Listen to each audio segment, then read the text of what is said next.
ગુજરાતમાં કૃષિ. ગુજરાતમાં કૃષિ સેશનની વાત કરીએ તો પહેલો પ્રશ્ન એ થાય કે ગુજરાતમાં કયા કયા પ્રકારના પાક લેવામાં આવે છે.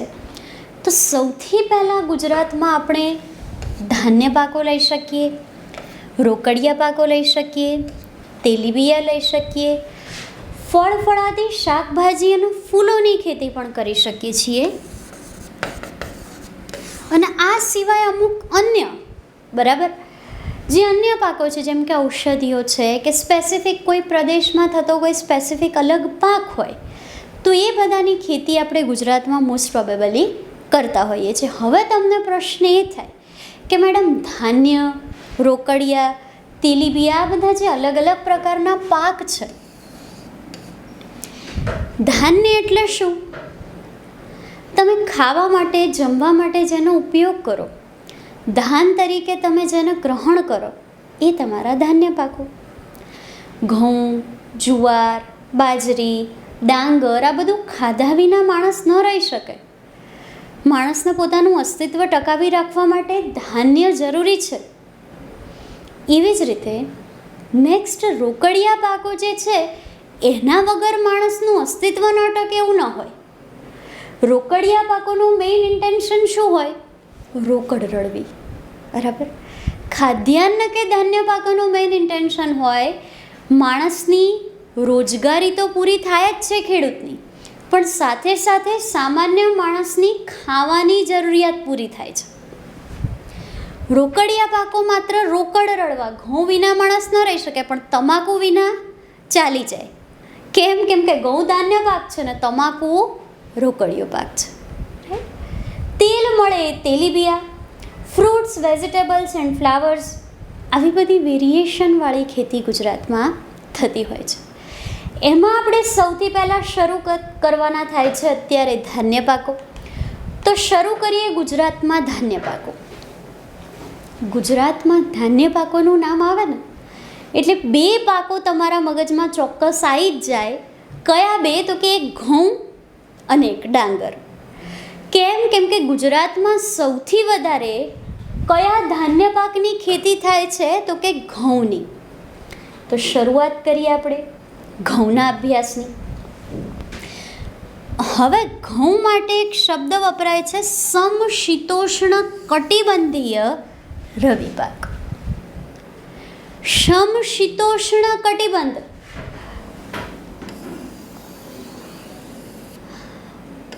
ઇમેજિનરી ગ્લોબ, બરાબર, પૃથ્વીનો ગોળો છે. આપણે પૃથ્વીમાં ડિસ્ટન્સ સમજવા માટે, અંતર સમજવા માટે ખબર છે ને કે પૃથ્વીના ગોળાના આપણે અલગ અલગ અક્ષાંશોમાં કાલ્પનિક રેખાઓમાં ડિવાઈડ કરી છે અને એમાં સૌથી મહત્વનો અક્ષાંશ કયો છે? પૃથ્વીના સેન્ટરમાંથી પસાર થતો અક્ષાંશ એટલે કે વિષુવવૃત્ત. બરાબર. પૃથ્વીના એક્ઝેક્ટ સેન્ટરમાંથી પસાર થાય છે વિષુવવૃત્ત.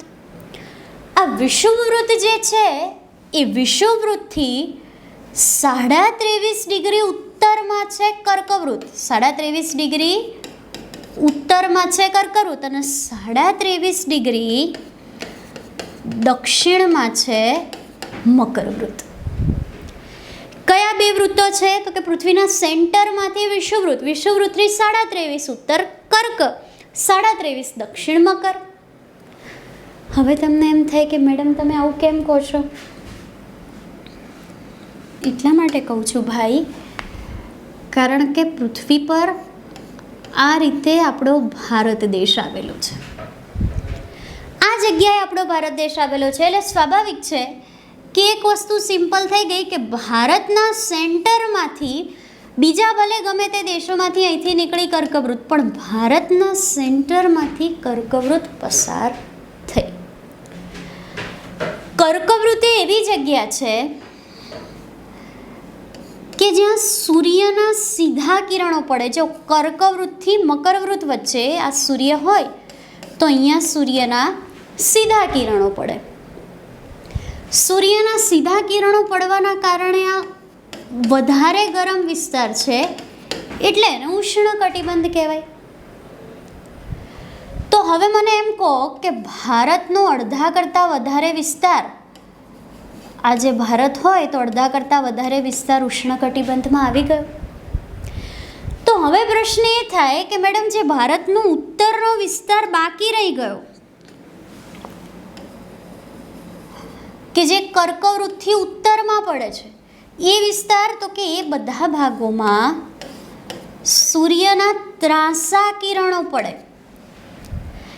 એટલે ત્યાં ખાલી ઉષ્ણતા ના હોય. સીધા કિરણો પડવાના કારણે કર્કથી મકર વચ્ચે ઉષ્ણકટિબંધ હોય, જ્યારે કર્કથી ઉત્તરમાં અને મકરથી દક્ષિણમાં શું હોય, તો કે સમ એટલે કે સરખું, શીત એટલે કે ઠંડી, અને ઉષ્ણ એટલે કે ગરમી. સીધા કિરણો પડવાના કારણે કર્કથી મકર વચ્ચે માત્ર ઉષ્ણતા હોય, પણ ત્રાંસા કિરણો પડવાના કારણે કર્કવૃતથી ઉત્તરમાં સમશીત અને ઉષ્ણ. બરાબર, એ જ સિચ્યુએશન ભારતમાં રિપીટ થાય છે. આ રીતે ભારતના સેન્ટરમાંથી કર્કવૃત પસાર થાય તો આપણા જે ગુજરાત ને મહારાષ્ટ્ર ને ગોવા ને કર્ણાટક ને કેરળ ને તમિલનાડુ, આંધ્રપ્રદેશ, તેલંગાણા, ઉડીશા, એ બધા જે રાજ્યો છે એ બધા શેમાં આવી ગયા? કર્કવૃતથી નીચે. કર્કવૃતથી નીચે એટલે કયો કટિબંધ? ઉષ્ણ કટિબંધ.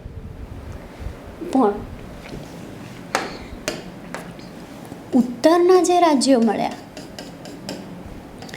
ખેર હવે કાશ્મીર કેન્દ્રશાસિત પ્રદેશ બની ગયું છે, બટ હિમાચલ પ્રદેશ છે, ઉત્તરાખંડ છે, પંજાબ છે, હરિયાણા છે, એ બધા શીતોષ્ણ કટિબંધમાં. હવે તમને પ્રશ્ન અહીંયા એમ થાય, મેડમ તમે સમશીતોષ્ણ કટિબંધ શા માટે આટલું ડિટેલમાં સમજાયું? તો ભાઈ યાદ કરો, ઘઉં સૌથી વધારે કયા પટ્ટામાં થાય? પંજાબ, હરિયાણા, ઉત્તર પ્રદેશ, રાઈટ? એ વાળા ઉત્તરના પટ્ટામાં સારામાં સારા ઘઉં થાય. અને એ વાળો પટ્ટો જો કર્કવૃતથી ઉપર છે એટલે ત્યાં સમશીતોષ્ણ હશે, એટલે ઘઉં એક કેવો પાક થયો? સમશીતોષ્ણ કટિબંધીય. શીત કટિબંધીય હોય તો એક્સ્ટ્રીમ ઠંડુ કહેવાય, ઉષ્ણ કટિબંધીય હોય તો ગરમ કહેવાય, પણ સમશીતોષ્ણ કટિબંધીય એટલે કે એવો પાક કે જેને ગરમી પણ જોઈશે અને ઠંડી પણ જોઈશે, સમશીત અને ઉષ્ણ જોઈશે. અને એમાંય પાછો આ પાક કેવો છે? તો કે રવિ પાક. જે શિયાળામાં થાય એને કહેવામાં આવે રવિ પાક. ઘઉંના પાક માટે ફળદ્રુપ ગોરાડું જમીન જોઈએ, 75 સેન્ટીમીટર જેટલો વાર્ષિક વરસાદ જોઈએ. 75 સેન્ટીમીટર વાર્ષિક વરસાદ ઇનફ છે પછી, બરાબર. પછી 75 સેન્ટીમીટરથી વધારે પછી 100 સેન્ટીમીટર જેટલો વરસાદ આવી જાય તો એટલો બધો વરસાદ ઘઉંના પાક માટે નુકસાનકારક છે, બરાબર. એટલે મૂળ સમશીતોષ્ણ કટિબંધીય પાક છે. ગોરાડું જમીનમાં 75 સેન્ટીમીટર વરસાદમાં આ પ્રકારનો પાક થાય છે. નેક્સ્ટ આવે ઘઉં. ઉત્તર પશ્ચિમ ભાગમાં વસતા લોકોનો મુખ્ય ખોરાક છે. જો પંજાબ, હરિયાણા, ઉત્તર પ્રદેશ, ગુજરાત, રાજસ્થાન, બરાબર, આ બધા જે ઉત્તર પશ્ચિમના રાજ્યો છે ત્યાંના લોકોનો આ મુખ્ય ખોરાક છે.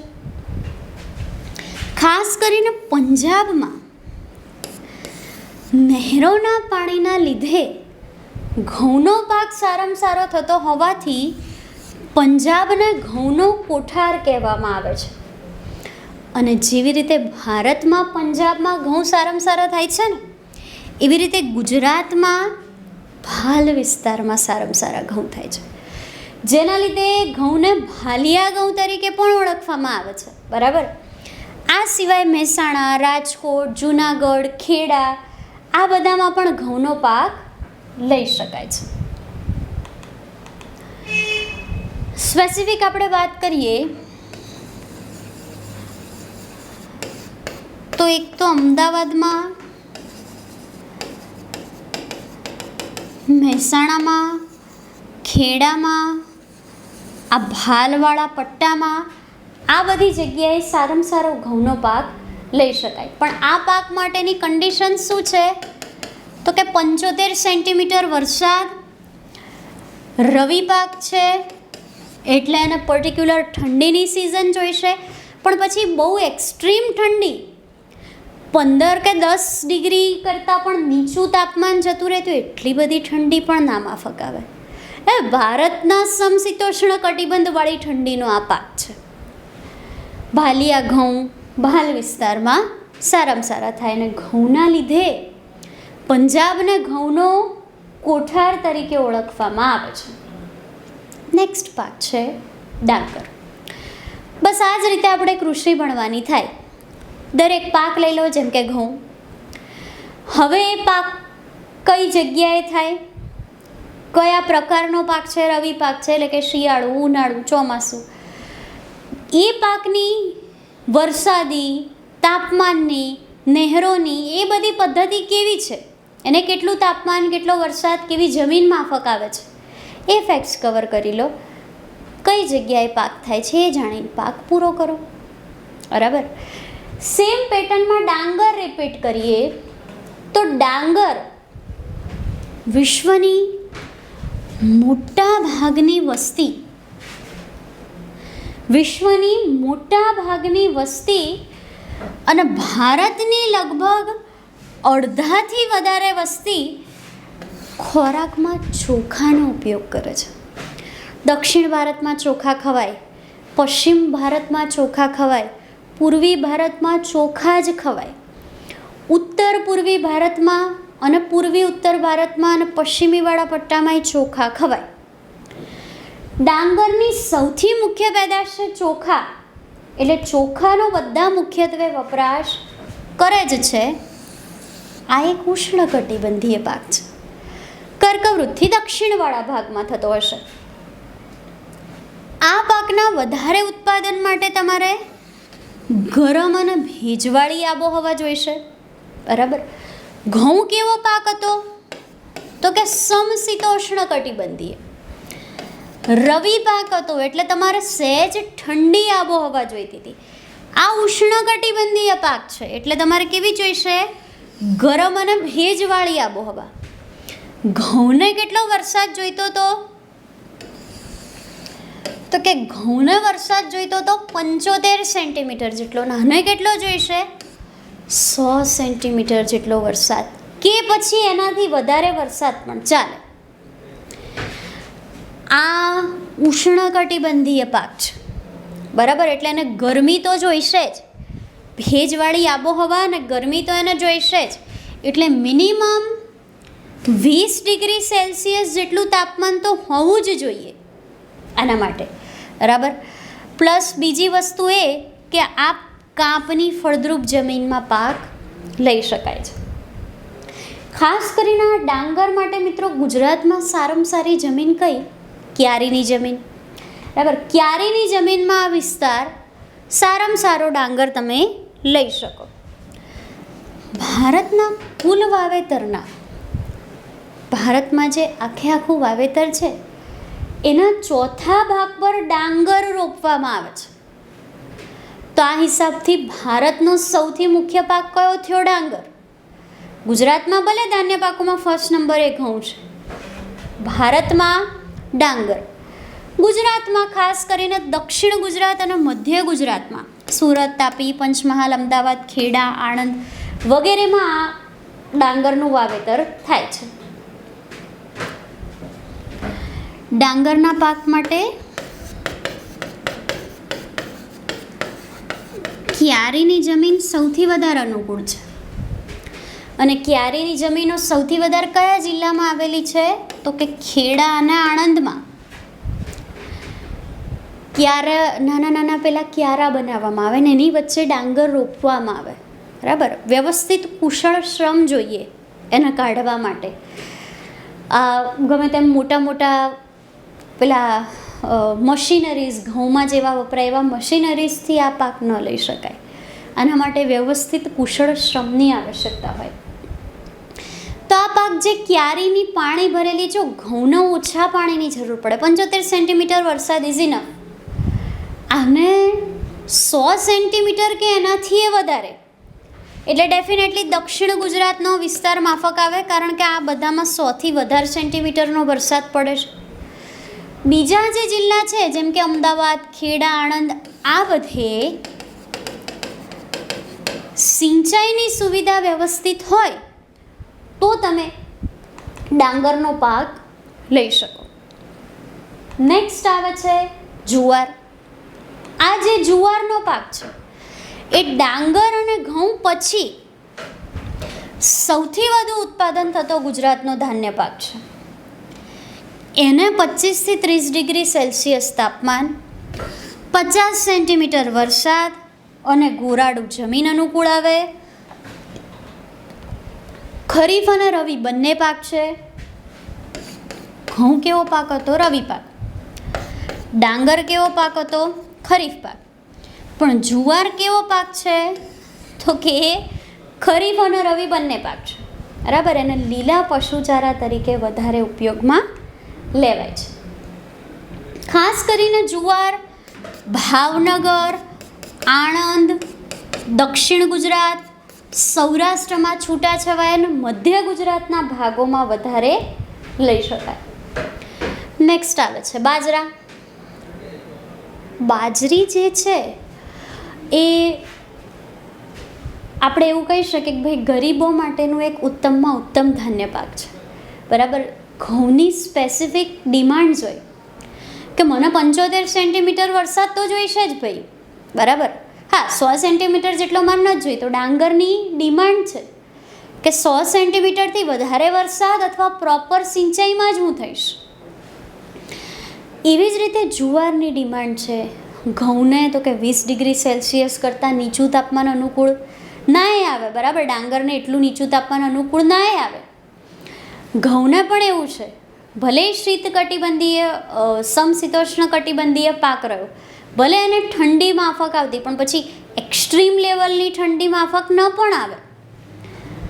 પણ એ બધા સામે બાજરી છે ને એવો પાક છે કે એને બધું મોસ્ટલી માફક આવે. ગુજરાતનું જનરલ તાપમાન જે છે 30થી 35 ડિગ્રી સેલ્સિયસ જેટલું, એ એને માફક આવે. ઓછો વરસાદ પડે, માની લો કે વધારે વરસાદ નથી પડતો, ઓછો વરસાદ પડે 40થી 50 સેન્ટીમીટર જેટલો, એ એને માફક આવે.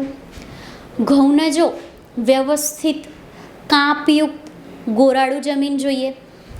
ડાંગરને વ્યવસ્થિત ભારે, જેને આપણે કહી શકીએ ક્યારીની જમીન જોઈએ, સારામાં સારું પાણી જોઈએ. આને હલકી રેતાળ જમીન હોય ને કે જ્યાં કશું ખાસ ન થાય, એવી હલકી રેતાળ જમીનમાં આ પાક સારો લઈ શકાય. એ શ્રમજીવીઓનું ધાન્ય ગણાય છે. મેં તમને કીધું ને, ગરીબ લોકો માટે આ એક આશીર્વાદ સમાન છે બાજરો. ખાસ કરીને બાજરો ક્યાં થાય? તો કે ઉત્તર ગુજરાતવાળા વિસ્તારમાં બાજરો વધારે થાય, કારણ કે અહીંયા આગળ તમને 30થી 40 ડિગ્રી સેલ્સિયસ તાપમાને મળી રહે,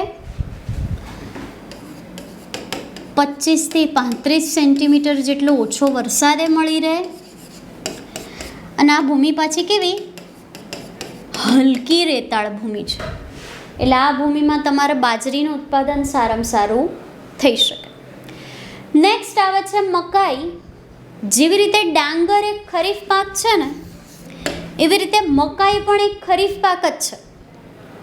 અને ગુજરાતમાં ડાંગર, પછી જુવાર, પછી ઘઉં, બાજરો, આ બધાની સાથે જ મકાઈનું પણ ઉત્પાદન એ ધાન્ય પાકોમાં જ ગણવામાં આવે છે. બરાબર. અને વિશ્વની વાત કરીએ તો ડાંગર અને ઘઉં પછી મકાઈનું સૌથી વધારે વાવેતર થાય છે. આ પાકને ખાસ ઢોળાવવાળી જમીન માફક આવે. ગુજરાતમાં દાહોદની જે ટેકરીઓ છે એ વાળી જમીન આને માફક આવે. પાછી કઠણ, પથરાળ, પાણીના નિતારવાળી જમીન પણ જોઈએ. 50 સેન્ટીમીટર વરસાદ, આશરે 25 સેલ્સિયસ જેટલું તાપમાન અને ડુંગરાળ વિસ્તાર આના માટેની શ્રેષ્ઠ અનુકૂળતાઓ છે. પંચમહાલ, દાહોદ, સાબરકાંઠા, અરવલ્લી, કયો પટ્ટો? આ વાળો. પંચમહાલ, દાહોદ, અરવલ્લી, સાબરકાંઠા, એટલે આ જે પટ્ટો છે અરવલ્લીની ગિરિમાળા વાળો, અને પંચમહાલ દાહોદ વાળો જે પટ્ટો છે વિંધ્યાચલની ગિરિમાળા વાળો. બરાબર? એટલે આ બધું એને આ પાકને સારામાં સારું અનુકૂળ આવતું હોય છે. કારણ કે આ બંને વિસ્તારો જો અરવલ્લી ને વિંધ્યાચલ બંને કેવા છે? ગિરિમાળાવાળા. હવે એક ટેબલ છે. ઘઉં આપણે ભણ્યા તો ઘઉંમાં જમીન જોઈ, વરસાદ જોયો, તાપમાન જોયું, એની નોર્મલ વિશેષતા અને જિલ્લા જોયા.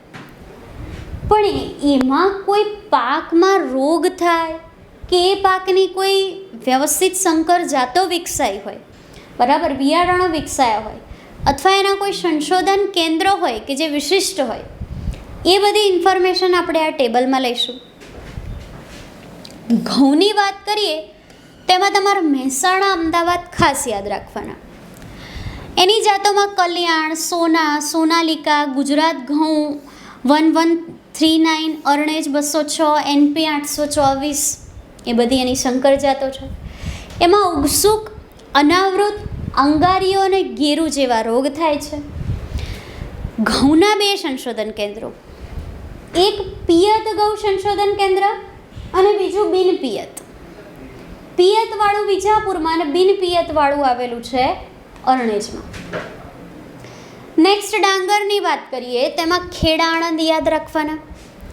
એની સંકર જાતોમાં સાઠી, સારિયું, ગોર, સુખવેલ, કમોદ, આઈયાર, મસૂરી, જયા, વિજયા, જીરાસાળ, સુતરસાળ, પંખાળી, ફાર્મોસ, આ બધા ડાંગરના મુખ્ય બિયારણ જાતો છે. એમાં બ્લાસ્ટ, ગલત અને અંજીઓ જેવા રોગ જોવા મળે. બાજરીમાં તમારે બનાસકાંઠા યાદ રાખવાનું.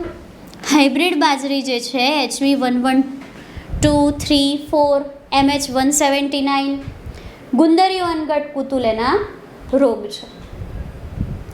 મકાઈની વાત કરીએ તો પંચમહાલની સાથે દાહોદ પણ યાદ રાખવાનું. એમાં પ્રભાત, ડેક્કન, માધુરી, ગંગા, આ બધા એના મુખ્ય બિયારણના જાતો. એમાં સુકારો, નળચારો, આ બધા રોગો જોવા મળે. મેં તમને કીધું ને પંચમહાલની સાથે દાહોદ પણ યાદ રાખવાનું. એટલે કે દાહોદની મકાઈ ફેમસ છે અને ગોધરા ખાતે, પંચમહાલના ગોધરા ખાતે મકાઈ સંશોધન કેન્દ્ર આવેલું છે. છેલ્લે આવે છે જુવાર. તો જુવારમાં તમારે ભાવનગર, સુરત અને ભરૂચ યાદ રાખવાનું. બરાબર? આ જે જુવાર છે એની કોઈ ખાસ બિયારણ જાતો નથી, એટલે એમાં જોવા મળતા રોગો તમારે યાદ રાખવાના, અંગારીઓ અને મધ્યુ. તો આ આપણે પૂરા કર્યા ગુજરાતમાં ધાન્ય પાકો. આના પછી શરૂ કરીશું ગુજરાતમાં રોકડિયા પાકો.